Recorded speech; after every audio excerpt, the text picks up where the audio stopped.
त्यांना आपल्याला पंकजात ऐकून 20 लाखाचं पत्र आणायचं म्हणून 2 लाख रुपये 10% घेऊन सोबत बोलविलं. तर पोलीस स्टेशनमधून गाडी आली आणि मला कळंब चौकातून त्यांनी गाडीत बसविलं आणि गाडीत बसविल्यानंतर मुंबईला जायचं म्हणून निघालो. उजव्या हाताला एक बंगला आहे, त्या बंगल्यामध्ये आणून मारहाण केली आणि मला मध्ये रूममध्ये कोंडून ठेवलं, पायाला कुलूप लावला साखळी लावून, हाताला दावेनं बांधलं.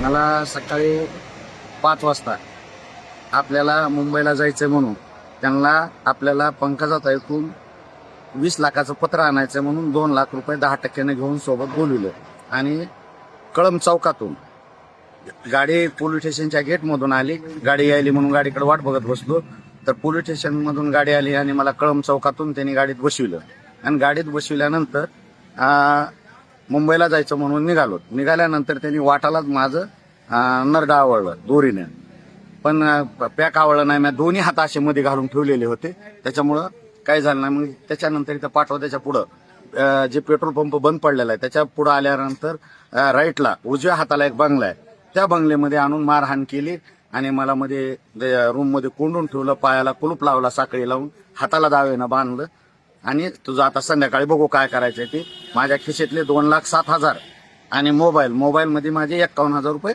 फोन पेवर आहे.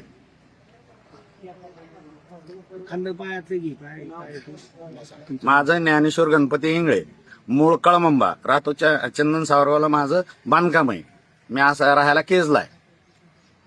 ज्यांनी उचललं तुम्हाला त्यांची तुमची ओळख आहे? हो आहे, ओळख आहे, दत्ता तांदळे म्हणून. कोणत्या उद्देशाने आपल्याला उचललं होतं त्यांनी? त्यांनी ते उद्देश त्या टायमाला कळाला नाही. ज्या टायमाला इकडं आणल्यानंतर उद्देश कळायला घ्यायला आपल्याला मारून टाकायचं होतं आपले पैसे घेऊन. आणि अजून संध्याकाळपर्यंत पैसे मागव, तुला सोडून देतो म्हणत होते. आता यानंतर तुम्ही काय तक्रार वगैरे काय? हा, एसपी ऑफिसला जाणार, मी घरी जाणार. अजून तक्रार दाखल केलेली नाही? नाही, मी आता इथून मधून आलेलो राहणार. हा, त्याच्यामुळे तक्रार कोडले मला जायलाच हे नाही ना माझ्याकडे. तुम्ही आता तक्रार कुठे दाखल करणार आहात? आज कसं आहे, तर पहिली ती गाडीच बीड पोलीस आपल्या केज पोलीस स्टेशन मधून निघालेली मी पाहिलेली सकाळी 5 वाजता.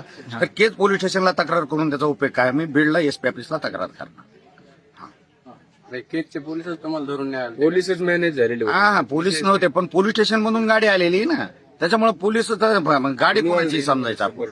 जर गाडी पोलीस स्टेशन मधून सीसीटीव्हीतून येते आणि त्याच गाडीतून आपल्याला उचलून जर नेत असतील तर आपण काय समजायचं? पोलीस मॅनेज पोलीस मॅनेज यंत्रणा मॅनेज का तर डिपार्टमेंट मॅनेज असल्याशिवाय ह्या गोष्टी होत नाहीत. म्हणलं ते एसपी ऑफिसला पोहोच करू शकतो आम्ही.